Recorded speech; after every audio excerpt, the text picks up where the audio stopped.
माँ माँ, मेरे कपड़े कहाँ हैं? एक भी कपड़े दिखाई नहीं दे रहे हैं। अपने कमरे में से जोर जोर से चिल्लाता हुआ बोल पड़ा चेतन। चेतन की आवाज सुन उसकी माँ उर्मिला जी भागते हुए अपनी बहू रश्मि के पास जाती हैं।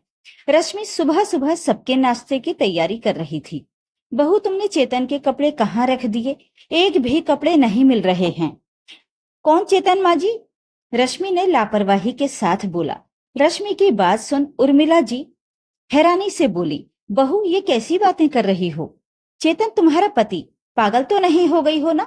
मेरा पति? माँ जी, मेरा कोई पति नहीं है। बड़ी ही शांति से मुस्कुराते हुए बोली रश्मि। अच्छा याद आया चेतन, मतलब आपका बेटा। मुझे क्या पता आपके बेटे के कपड़े कहाँ हैं? आपका बेटा है, आप जानो। कहते हुए लापरवाही के साथ रश्मि फिर से अपने कामों में लग गई। रश्मि का जवाब सुनकर उर्मिला जी गुस्से में भुन भुनाती हुई रश्मि के कमरे में जाती हैं। कपड़े ना मिलने की वजह से चेतन ने पागलों की तरह गुस्से में सारे कपड़े उठाकर बेड पर फेंक दिए थे। कमरे की हालत देख उर्मिला जी समझ गई कि आज चेतन का पारा काफी चढ़ा हुआ है। अरे बेटा शांत हो जा, ऐसे कपड़े फेंकने से कपड़े नहीं मिलने वाले हैं।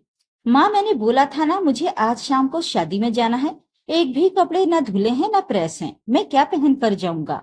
उर्मिला जी ने घड़ी में देखा, अभी सुबह के 8 बजे थे। घड़ी देख उन्होंने तुरंत ही चेतन से कहा, बेटा तू चिंता मत कर, अभी 8 बजे हैं, अभी मैं तुम्हारे कपड़े धुलवाकर प्रेस करवा देती हूँ। शाम तक तुझे कपड़े प्रेस मिलेंगे, तू अभी टेंशन मत ले, अभी ऑफिस जा। कहते हुए उर्मिला जी चेतन के सारे कपड़े समेट कर हॉल में ले जाकर सोफे पर फेंकते हुए वहीं से रश्मि को आवाज देती हैं, बहू सारा काम छोड़कर पहले यहाँ आओ। रश्मि किचन से निकल कर आती है। क्या हुआ माँ जी, आप ऐसे क्यों चिल्ला रही हैं? चेतन को पार्टी में जाना है, इसके बावजूद भी तुमने उसके कपड़े नहीं धोए। बताओ कब धुलेंगे, कब प्रेस होंगे, कब वो पहन के जाएगा? तो माँ जी मुझे क्या करना है? आप मुझसे क्यों कह रही हो? आपका बेटा है, आप देखो, मुझसे क्या मतलब है? रश्मि की बात सुन उर्मिला जी का गुस्सा और बढ़ गया। बहू, आज सुबह सुबह तुमने भांग खा लिया है क्या? कैसी बातें कर रही हो? मेरा बेटा तुम्हारा पति भी तो है। कैसा पति माँ जी, कैसा पति? किस चीज का पति? मेरा कोई पति नहीं है। जिस दिन चेतन मेरा पति होगा उस दिन मैं उसके सारे काम कर दूंगी। अभी वो आपका बेटा है तो आप ही उसके काम करो, मैं नौकर नहीं हूँ उसकी। कहते हुए रश्मि दोबारा किचन में चली गई। उर्मिला जी को पहले तो विश्वास ही नहीं हुआ कि रश्मि उन्हें ऐसे जवाब देकर जाएगी, और दूसरी बात की आखिर इसे अचानक से हो क्या गया है? ये चेतन के कपड़े क्यों नहीं धो रही? उर्मिला जी अचानक से बदले हुए रश्मि के व्यवहार को लेकर समझ नहीं पा रही थी, या फिर न समझने का नाटक कर रही थी। असल में रश्मि को शादी करके इस घर में आए हुए अभी 1 साल ही हुआ था। घर में उर्मिला जी, उनके पति, उर्मिला जी का बड़ा बेटा, बड़ी बहू, छोटा बेटा और छोटी बहू, पूरे 6 लोगों का परिवार था। उर्मिला जी अपने बड़े बेटे और उसकी पत्नी से बहुत चिढ़ती थी, क्योंकि बड़ा बेटा अपनी पत्नी का ख्याल रखता था, उसकी जरूरतों का ख्याल रखता, उसके सुख दुख को समझता था। ये बात उर्मिला जी को बिल्कुल हजम नहीं होती थी। वो बात बात पर बड़े बेटे को ताने मारती, बीवी का गुलाम कहती, बीवी के पल्लू से बंधा हुआ कहती, ऊपर से बहू को भी नहीं छोड़ती। जितना हो सकता उसके मायके वालों को, उसके माँ बाप को भर भर के कोसती, गालियां देती। लेकिन बड़ी बहू कभी कुछ भी नहीं कहती, क्योंकि ससुराल में उसके लिए उसका पति का साथ ही सबसे बड़ी बात थी। उर्मिला जी थोड़ी अकड़ वाली महिला थी। बड़े बेटे और बहू को कितना भी गालियां दे दे, कुछ भी कह दें, वो दोनों उसकी बातों का जवाब ही नहीं देते थे। शायद वो उर्मिला जी को अच्छी तरह से समझ गए थे। लेकिन चेतन छोटा था, और कहते भी हैं कि सबसे छोटा बेटा माँ को ज्यादा प्यारा होता है। वो बिल्कुल अपनी माँ पर गया था। उसकी भी अकड़ अपनी माँ की तरह ही थी। भैया भाभी की हरकतें देख, माँ के मुंह से भैया भाभी के लिए बातें सुन सुनकर उसके भी मन में पत्नी को लेकर एक अकड़ आ गई थी। शादी को 1 साल हो गया था, लेकिन उसने रश्मि को अपनी पत्नी वाला मान सम्मान, इज्जत भी नहीं दे पाया था। वो हमेशा अपनी माँ के नक्शे कदमों पर चलता। उसे इस बात का घमंड भी था कि वो जोरू का गुलाम नहीं है, बीवी के पल्लू से बंधा हुआ नहीं है, और शायद इसीलिए छोटी छोटी बात पर वो हमेशा माँ को याद करता। माँ खाना दे दो, माँ एक कप अच्छी चाय बना दो। माँ मेरे कपड़े धोने हैं। मतलब अपना कोई भी काम चेतन उर्मिला जी से ही कहता था, जबकि उसका सारा काम रश्मि करती थी और ये बात चेतन अच्छी तरह से जानता था। इसके बावजूद भी वो घर में सबको दिखाने के लिए कभी रश्मि से नहीं कहता कि रश्मि एक कप चाय दे दो। सीधा माँ से ही मांग करता, माँ एक कप चाय बना के दे दो। और उर्मिला जी तुरंत रश्मि को देखकर इशारा करती कि बहू चेतन के लिए चाय बनाकर ला दो। यहाँ तक कि चेतन ऑफिस से भी आता तो सीधा जाकर माँ के पास ही बैठा रहता, बातें करता। रश्मि घर में सबको खाना देती, चेतन को भी खाना निकाल कर देती, लेकिन चेतन अपनी माँ के पास बैठे बैठे ही खाना खाता। कुछ चाहिए होता तो वहीं पास में खड़ी रश्मि से न बोल के माँ से बोलता, माँ रोटी ला दो, माँ सब्जी ला दो। जिससे उर्मिला जी बड़ी खुश रहती कि उनका ये बेटा बड़ा समझदार है, समझता है अपनी माँ को, बड़े बेटे की तरह बीवी के पल्लू में नहीं बंधा हुआ है। फिलहाल तो रश्मि को इसका कोई फर्क नहीं पड़ रहा था। वो आराम से अपनी जिंदगी गुजार रही थी। उसे लगा कि शायद चेतन की आदत है, छोटा बेटा है, माँ का ज्यादा लाडला है, धीरे धीरे आदत छूट जाएगी। माँ का भी हक होता है बेटे पर। लेकिन कल जो हुआ उसके बाद से रश्मि ने भी अपनी सारी समझदारी उठाकर ताक पर रख दी थी। कल जब उर्मिला जी की बड़ी बहन 1 घंटे के लिए उर्मिला जी से मिलने आई थी तो उस समय चेतन भी घर पर ही था। मौसी को देखकर चेतन माँ और मौसी के पास बैठ गया, बातें करने लगा। बातों ही बातों में मौसी जी ने बात छेड़ दी, और चेतन तुम्हारी पत्नी का क्या हाल है? चेतन बोलता उससे पहले ही उर्मिला जी बोल पड़ी, हाँ हाँ दीदी सब ठीक है, इसकी पत्नी कहाँ बिगड़ने वाली है। जब बेटा ही अपना है तो पत्नी कुछ भी नहीं करेगी। बड़े बेटे की तरह नहीं, बीवी के पल्लू में बंधा है। ये तो मेरा लायक बेटा है, अपनी माँ को बहुत मानता है। पत्नी भले ही आ गई है लेकिन अभी भी छोटी छोटी बातों के लिए माँ को ही याद करता है। जब तक ये ऑफिस चला नहीं जाए तब तक मुझे इसके आगे पीछे एक पैर पर खड़ा होना पड़ता है। माँ मेरे कपड़े, माँ मेरे जूते, माँ मेरी चाबी, माँ मेरा खाना, हर चीज में माँ माँ। पत्नी को तो कभी बुलाता भी नहीं है, वो तो बस नाम की ही पत्नी है। माँ के मुंह से अपनी तारीफ सुनकर चेतन का सीना और भी चौड़ा हो गया।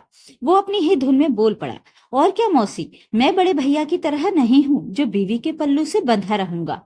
माँ मेरा कल भी सब कुछ देखती थी, आज भी देखती है और आगे भी देखती रहेंगी। मेरे लिए सबसे पहले मेरी माँ ही है। चेतन की बात मौसी जी को बड़ी अजीब लगी। उन्होंने कहा, चेतन वो तो ठीक है बेटा, लेकिन वो तुम्हारी पत्नी है, थोड़ा उस पर भी ध्यान दो। इतना सुनते ही तपाक से चेतन बोल पड़ा, उस पर क्या ध्यान देना मौसी, कमी क्या है उसे? इतना बड़ा घर है, अच्छा खासा खाने को मिल रहा है, पहनने को मिल रहा है, सारी सुख सुविधा मिल रही है, और क्या चाहिए उसे? मर्दों वाली शान दिखाते हुए बोल पड़ा चेतन। और उसकी यही बातें मौसी जी के लिए चाय लेकर आती हुई रश्मि ने सुन ली। रश्मि को चेतन की ये बातें चुभ गईं। उस समय तो उसने कुछ भी नहीं कहा, लेकिन अगले दिन से ही रश्मि ने चेतन का सारा काम करना छोड़ दिया। बस सुबह उठकर घर की साफ सफाई करके किचन में सबका खाना बना देती। खाना सबको दे भी देती सिवाय चेतन के। पहले तो वो चेतन को खाना देती थी, लेकिन अब उसने वो भी छोड़ दिया। चेतन के कपड़े धोकर प्रेस करके अलमारी में रख देती थी, वो भी छोड़ दिया। और आज उसी का नतीजा है कि चेतन को आज शादी में जाना था तो ना ही उसके एक भी कपड़े धुले हुए थे और ना ही प्रेस थे। उर्मिला जी भी अपनी आदत के अनुसार चेतन के गंदे कपड़े देख रश्मि के ऊपर भड़क गईं। बहू ये क्या तरीका है, तुमने कपड़े क्यों नहीं धोए चेतन के? माँ जी चेतन आपका बेटा है ना, तो आप धोएं उसके कपड़े, मैं आपके बेटे का काम क्यों करूं? मैं घर में सबका काम करूंगी सिवाय आपके बेटे के, मुझसे नहीं होगा ये सब। बहू तुम पागल तो नहीं हो गई हो ना? आज सुबह से ही अजीब सी रट लगाए बैठी हो। ये क्या तरीका है? पति है तुम्हारा? पति नहीं माँ जी, चेतन तो मेरा पति है ही नहीं। जिस दिन वो मेरा पति होगा उस दिन मैं उसके सारे काम करूंगी। अभी वो आपका बेटा है तो उसका काम भी आप ही करो। कहते हुए रश्मि चली गई। 10 बज चुके थे लेकिन रश्मि ने अभी तक कपड़े नहीं धोए तो हार कर रश्मि को 100 गालियां देती हुई उर्मिला जी चेतन के सारे कपड़े ले जाकर धोकर और 1 घंटे बाद जाकर कपड़े को पलट कर भी आई। शाम को चेतन के आने के पहले कपड़े प्रेस भी कर दिए, लेकिन ये उनके लिए बहुत बड़ा काम हो गया था। पूरा दिन निकल गया और वैसे भी काम करने की आदत छूट चुकी थी। इधर रश्मि ने चेतन को ऐसे ताने दिए कि चेतन जैसे खाना मांगता तो माँ खाना दे दो, तो पहले रश्मि लाकर दे देती थी, लेकिन अब रश्मि बिल्कुल ध्यान ही नहीं देती। चेतन का खाना भी अब खुद उर्मिला जी ही निकाल कर लाती। यहाँ तक कि चेतन अब कभी चाय भी मांगता तो वो भी रश्मि नहीं देती। उर्मिला जी को खुद ही उसके लिए चाय भी बनानी पड़ती थी।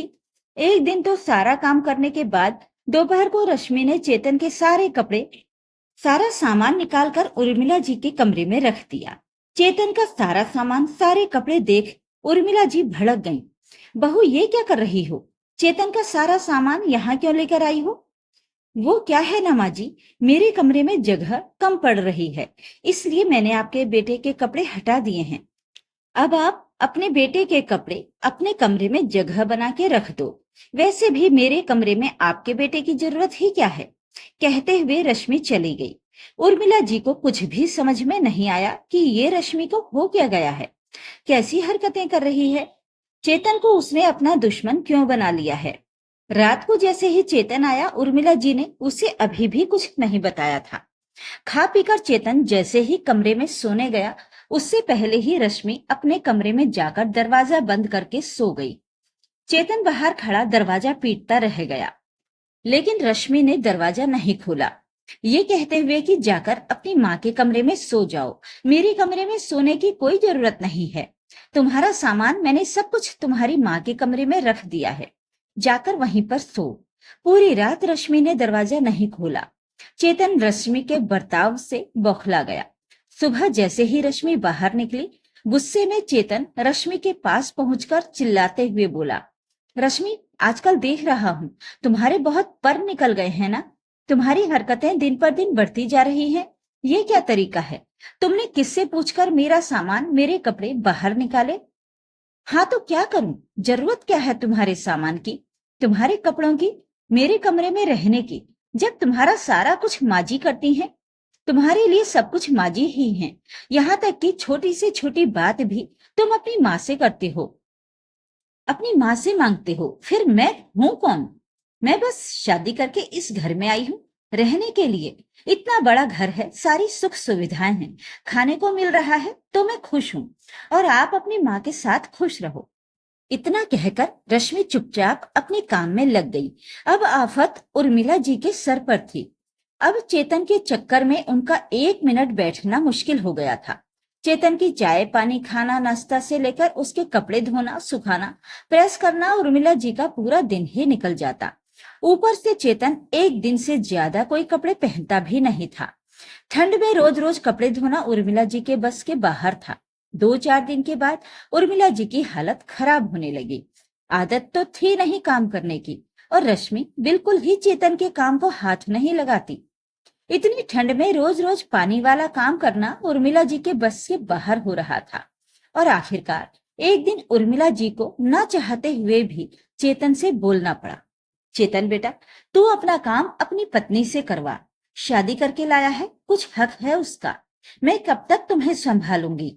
थोड़ा अपनी पत्नी की तरफ भी ध्यान दो, उसको भी थोड़ा अपना काम करने दो।